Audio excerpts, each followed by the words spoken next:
Tema 64. Amor y odio. Quería comenzar comentando algo muy general que, bueno, me llegó por dos diferentes vías. Gente preocupada porque hay una persona que hace videos eh, sobre cosas de conspiración y demás, en las que habla sobre el aspecto demoníaco de Saturno, eh, y me pone a mí en el medio del video como ejemplo bueno, de toda esa corriente media satánica, ¿no? Bueno, la cuestión es que yo ya había hablado con esta persona, habíamos entablado una conversación, pero me parece, bueno, totalmente difamador, ¿no? Difamador utilizar ese tipo de información sin investigar antes, ¿no? Esas son las cosas que más me...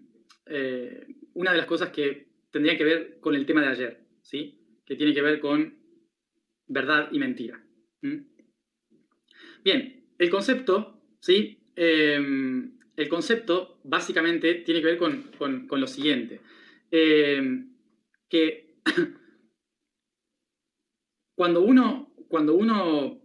ayer hablábamos de qué es la mentira, ¿no? Y la mentira es la capacidad de creatividad del cerebro humano. La mentira es la capacidad de manifestar una creatividad. Ahora, ¿qué pasa? ¿Por qué el cerebro busca crear? La razón por la cual el cerebro busca crear es porque trata de llenar vacíos que no puede entender. Es la única razón por la cual el cerebro crea a través de la mentira. ¿Sí? No lo entiendo, entonces lleno los espacios en blanco para poder relajarme y darle una lógica a eso que estaba vacío. ¿Sí? ¿Me siguen hasta ahí? ¿Sí? Entonces, por ejemplo, algo muy, muy sencillo en historia es ¿de dónde viene el humano? ¿No? ¿De dónde viene el humano? ¿Cómo apareció el humano? Antes de saber que había evolución, ¿sí? Que había una línea evolutiva, entonces, una línea evolutiva con los animales de la Tierra, con todas las cosas, antes de entender cómo funcionaba la evolución, la mente, ¿qué hizo? Simplemente llenó los espacios, dijo, somos la única especie inteligente, y después están los monos, entonces en el medio tiene que haber pasado algo. Listo, Dios vino, creó el humano, se terminó. O vino un extraterrestre, creó el humano y se terminó. Como si nada de lo otro tuviera nada que ver, ¿no? ¿Qué se hace? Se llena un espacio en blanco con información que la mente considera que es real, ¿sí? Y se lo termina creyendo porque no hay forma de saber cuál es la verdad, ¿sí? No hay forma de saber cuál es, qué es lo que falta ahí. No se puede. ¿Qué sucede? Entonces, muy diferente, es cuando aparece lo que se llama la fake news, ¿no? Las noticias falsas. ¿En qué sentido? En que hoy en día, ¿sí? Hoy en día, con todas las posibilidades de información que tenemos, ¿sí? Con toda la información que tenemos, con toda la posibilidad de conexión que tenemos en el mundo, ¿sí? Si yo digo, si yo, no sé, estoy con tres personas, ¿no? Estoy con tres personas y los tres estamos viendo de que la camiseta del que está delante es blanca, ¿no? La camiseta es blanca. Y uno de los tres se va y le cuenta a otro, le cuenta al otro que está más lejos, que no nos conoce, que no nos ve, y dice, el de allá estaba vestido de negro, ¿sí? Y ese escribe, el de allá estaba vestido de negro, ¿sí? Sin corroborar, sabiendo que puede venir y corroborar y preguntar, ¿sí? Que puede preguntarle al otro que estaba ahí, porque había una segunda opción para preguntar. Cuando alguien se dedica a hacer periodismo de investigación para sacar cosas a la luz de otras cosas, de otras personas, de investigación, no puede llenar espacios vacíos. ¿Se entiende por dónde voy? ¿No? No se pueden llenar espacios vacíos cuando uno se dedica a hacer investigación. Lo que se tiene que hacer es preguntar siempre a terceros, preguntar siempre a otras opciones, ¿sí? Eso es lo que hay que hacer. Cuando uno se dedica a investigar, ¿sí? y cuando uno se dedica a hablar de otras personas. En mi caso, por ejemplo, yo hablo de conceptos, no estoy hablando nunca de personas, no hablo de nadie. No me van a escuchar nunca hablar de una persona en específico, porque a mí me gusta hablar de conceptos, no de personas. Entonces, cuando alguien dedica su vida a hablar de personas, ¿sí?, no puede llenar vacíos, porque eso es mentir con intención, ¿no? Se está sacando el poder creativo de la mente para utilizarlo desde el aspecto negativo, ¿sí?, como ejemplo.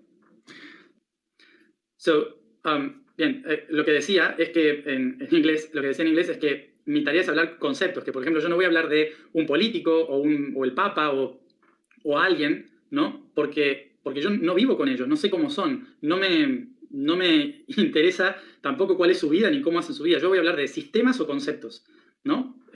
Básicamente. Entonces, quería aclarar esto, porque este tipo de personas, no solo él, sino otras personas también, hablan de otras personas, porque me he cruzado con mucha gente que hace esto, ¿no? Hablan mal de otras personas en público, sin haberlas entrevistado, sin conocerlas, sin entender sus motivos, nada. Entonces lo que hacen es llenar los espacios en blanco con sus propias mentiras. Que no significa que estén mintiendo. O sea, me refiero, no significa que se lo hayan inventado a propósito. Estoy diciendo que su mente realmente cree la mentira, ¿sí? Porque la creó. ¿Está? Entonces, no estoy diciendo que lo hacen de malas personas. ¿Está? No estoy diciendo que sea gente mala la que hace esto. Estoy diciendo que hay que saber, que nosotros tenemos que saber identificar cuando una persona está llenando espacios en blanco y cuando una persona realmente está investigando. Bien, y les vuelvo a decir, por favor, les vuelvo a pedir, por favor, no estamos acá para juzgar a nadie. No quiero que pongan el nombre de nadie, que digan quién es. Da igual quién es, da igual quién lo hace, quién lo ha hecho. A mí lo único que me importa de todo esto, lo único que me importa de todo esto, así que les pido por favor que no alimenten con palabras y demás, es porque hoy me llegó esta información, ¿sí? Hoy me llegó esta información, entonces me pareció interesante comentarlo por lo que hablé ayer. No estamos hablando de la persona, ¿sí? Estamos hablando simplemente de aprender a diferenciar cuando llenamos espacios en blanco, cuando alguien llena espacios en blanco o cuando alguien realmente está investigando, preguntando, entrevistando, ¿sí?, y tiene fundamentos para explicar. Y esto me lo digo para mí mismo también, que quede claro. ¿En qué sentido? En que yo hablo de conceptos, ¿sí? Hablo de conceptos. Muchos de esos conceptos necesitan llenar espacios, ¿sí? Entonces, para muchas personas, yo voy a estar llenando espacios con mentiras también. Así que esto es algo de discernimiento. Nadie tiene la razón, ¿sí? Por eso mismo, ustedes tienen que tener el discernimiento. Bien. Y esto me vino justo me vino justo en relación a la información de ayer y conectarla con la de ahora. El tema de hoy es amor-odio. Y fíjense, ¿qué es lo que genera cuando yo les conté esto? A muchos lo primero que le puede generar es odio, rabia, ¿sí? Porque es como, ¿cómo hacen esto? Incluso a mí me provocó como, ¿por qué? Y eso que no es la primera vez. Pero, ¿por qué? ¿No? Me provocó como una especie de, rabia. ¿Por qué pasa esto? ¿Por qué siento eso si ya sé de dónde viene? Y entonces, después de todo este tema, llega lo de la pirámide. ¿Qué es el odio? El odio no es más que el sistema inmunológico del alma para defender el amor. Hoy lo expliqué bastante en el blog, o sea que después léanse el blog, ¿sí? Porque ahí está toda la información. Pero vamos a hacer como una especie de observación general. Nosotros hemos puesto al amor y al odio como cosas opuestas. Como que aquello que tiene odio no puede tener amor y aquello que tiene amor no entra el odio. Hemos escuchado mucho decir esto, ¿no? Pero ¿qué sucede? Recordemos, ¿cuál es el concepto básico de amor? Amor viene de amor viene del latín amors, que significa sin muerte. ¿Sí? Sin muerte significa, por lo tanto, eterno. O sea que la vida es eterna.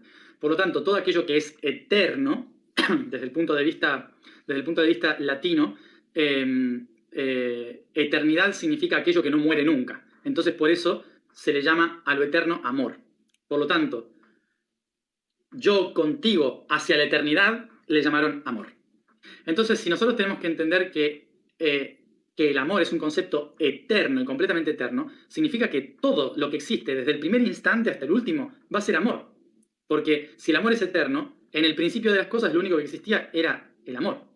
¿Sí? Es lo único que existe, básicamente. Entonces, desde ahí, a partir de ahí, todo es básicamente amor. Y por lo tanto, todas las vibraciones que surjan a partir de ello, o sea, todas las emociones que surjan a partir del primer impulso de amor, van a ser todas diferentes frecuencias del amor, diferentes frecuencias finitas de lo eterno. ¿Se acuerdan de lo primero? ¿Sí? O sea que cada emoción que sentimos son aspectos finitos de un concepto eterno que llamamos amor. Esto significa que no importa cuán alta sea la frecuencia o cuán baja sea la frecuencia, va a ser amor en diferentes formas. Bien, entonces, en este caso, ¿sí?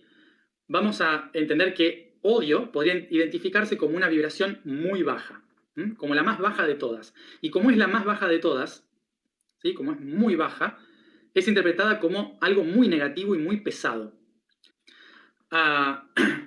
Bien, entonces, ¿qué es el odio, básicamente? El odio su origen conceptual del odio viene del disgusto, de algo que no me gusta. Eso es un disgusto, algo que no me gusta. Y viene de decir odio esto, ¿sí? Significa que pongo la atención en algo que no me hace sentir bien.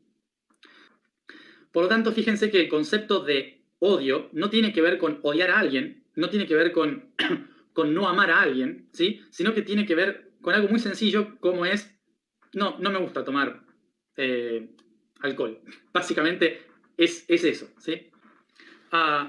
Con el tiempo, ¿sí? Con el tiempo, el concepto de odio se fue intensificando y uniéndose a la ira. La ira, ¿qué significa? Es un movimiento rápido. La ira viene de la palabra eis, que es movimiento rápido y brusco, ¿sí? Por lo tanto, también es una forma torpe de hacer las cosas, la ira, ¿sí? De hecho, la ira, que es la acumulación de rabia básicamente da origen a los conceptos de torpeza, a lo que es ser un necio. Entonces, en este concepto se utilizó al odio, ¿sí? como una forma torpe y bruta de utilizar la energía. Algo que es muy poco amoroso. Bien, entonces, desde este concepto es que nosotros hemos puesto en opuesto, ¿sí? al concepto de amor y de odio. Como dos cosas opuestas. Y sin embargo, vamos a darnos cuenta de que los momentos en que sentimos odio es cuando vemos que nuestro amor está siendo atacado. ¿En qué sentido? En que si el amor significa lo eterno, ¿sí? Algo que es continuo y eterno, de repente, cuando viene algo y amenaza la posibilidad de que esto siga y se detenga y se termine, aparece el odio como una respuesta para defender el que esto siga. Y eso es lo que solemos hacer normalmente cuando alguien irrumpe nuestra paz interior, nuestro amor, y de repente tenemos esta reacción. Esto es casi natural, es una reacción muy natural que todos tenemos en algún momento de nuestra vida o constantemente en nuestra vida. Y básicamente, ¿sí? Básicamente esto funciona así porque es el cuerpo tratando de defender su integridad. Bien, ¿y por qué el cuerpo se necesita defender? Porque recordemos, ¿sí? Lo que sucede en el principio de los tiempos. Tenemos que sobrevivir. El cuerpo tiene que sobrevivir. Y el cuerpo tiene básicamente una emoción fundamental que nos hace sobrevivir. ¿Cuál era? El miedo. Por lo tanto, cuando el cuerpo tiene miedo, ¿qué hace? Se contrae. Pero el cuerpo, con el tiempo, descubrió otra reacción. En lugar de contraerse, expandirse. Que fue una reacción opuesta que le sirvió ¿para qué? Para defenderse en lugar de protegerse. Entonces el miedo encontró una forma diferente, ¿sí? Encontró una forma diferente de poder avanzar en la vida, que no es encerrarse, sino defenderse. Y esto es lo que vemos en la naturaleza, como hay animalitos que cuando ven un peligro se encierran, ¿sí? Igual que los humanos cuando también nos ponemos así. O hay humanos que se ponen así, igual que animales que hacen un montón de cosas raras, como este, así, que en realidad no te puede hacer nada, pero da miedo porque ese odio, esos dientes, te asustan y sales corriendo. Esta reacción, que llamamos odio, fue una forma en que el cuerpo también encontró la evolución. Fue una forma en que el cuerpo dijo, voy a defender la vida. Entonces, con el paso del tiempo, lo que empezó a hacer el ser humano, también a través de la cultura, es para defender a los propios, proteger a los propios, empezar a generar odio entre los otros. Entonces, ¿qué hacían? Para defender a la familia, iban y le decían, aquel que está allá, te robó. ¿Sí? Y entonces se veía cómo se mataban entre ellos. Aquel que está allá es bruja, y escondían a la bruja en casa. Y de esta manera, ¿sí? De esta manera empezamos a construir la cultura del odio. La cultura del odio, que es algo que hoy en día creo que todos conocemos, la cultura del odio tiene que ver con defender lo propio. ¿Sí? Defender y sobrevivir en lo propio. Y lo que está pasando en realidad es que todos se sienten tan débiles y vulnerables que necesitamos crear odios con los otros para sentirnos más fuertes. Y es ahí donde está la básica razón por la cual hoy hay tanto odio. No porque la gente tenga odio, sino porque la gente tiene miedo. Porque la gente se siente débil y vulnerable. El país que tiene más cantidad de ejércitos es el país que más inseguro se siente. La necesidad de crear un enemigo externo, ¿sí? La necesidad de crear un enemigo externo es por el miedo de no saber sostener lo interno. Básicamente, la razón por la cual en este mundo hay tanto odio es porque nos olvidamos de cómo amarnos a nosotros mismos. ¿Y qué está haciendo el odio? Tratando de cuidar la última gota de amor propio. Eso es lo único que está haciendo todo el odio de la Tierra. ¿Sí? Es como la guerra por el agua en el futuro. Básicamente. Es como la guerra por el agua. Tenemos una última gotita en el vaso. Entonces la gente va a matar si es necesario por esa última gota. Entonces, siempre que vean a alguien generando odio sobre otra persona, significa que ese alguien tiene su amor pendiendo de un hilo, que no puede sostener su propio amor. El miedo a perder el amor es la razón por la cual necesitamos al odio. Les recuerdo otra vez, el odio es el sistema inmunológico del alma, defendiendo el amor interno. Por esto, ¿cuál es la solución?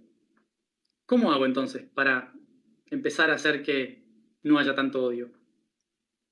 Bueno, básico. Simplemente tengo que empezar a amar. Pero no a otros.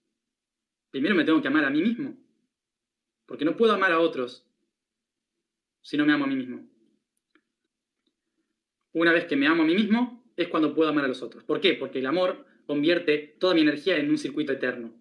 Y no se detiene nunca. Entonces, Pero por esto, antes de empezar a amarme y amar a los otros, lo primero que tengo que recordar es que el odio es un sistema de defensa. No puedo juzgar al sistema inmunológico por estar defendiendo, ¿sí? Simplemente tengo que reconocer, es el sistema inmunológico. Entonces, primero tengo que estar yo en balance, si no yo voy a parecer un virus. Recordemos, no hay que estar en contra del odio, ¿sí? Cuando decimos el amor es lo opuesto al odio, es lo mismo que decir, o sea, como que estamos en contra del odio, ¿no? Es lo mismo que decir la guerra por la paz, ¿no? O sea, no se puede luchar por la paz. Es absurdo, el concepto, ya decirlo es absurdo, ¿sí? Luchar por la paz. No tiene sentido. Bien, espero que el concepto de hoy se entienda y ya lo seguiremos trabajando. Total, nos quedan 300 días. Vamos a la alineación, entonces. Bueno, a ver, para mí ya esto es alineación. Ya el hecho de hablar es alineación. Así que espero que sea igual para ustedes. Bien, estamos en el chakra corazón. La vibración del día es ni. No es ni, es ni. The statement, la afirmación del día es: yo soy destino de sentimientos. El código del día es el patrón físico Ch. Y dice: a pesar de que el proceso evolutivo es un recorrido largo de adaptación y comprensión, a veces hay transformaciones para las cuales no tenemos tiempo de preparación. Esos son los cambios. Cambiar es girar a mi polaridad, es mudarme a 180 grados de mi posición actual, tanto por una circunstancia interna o externa. La Ch es el cambio, algo inevitable, una caída libre al vacío, que nos fuerza a ver lo invisible. Vamos a empezar con la alineación. Les recuerdo que la tarea es hacer una expresión de lo que representa para ustedes, para lo que representa para ustedes odio y amor, ¿sí?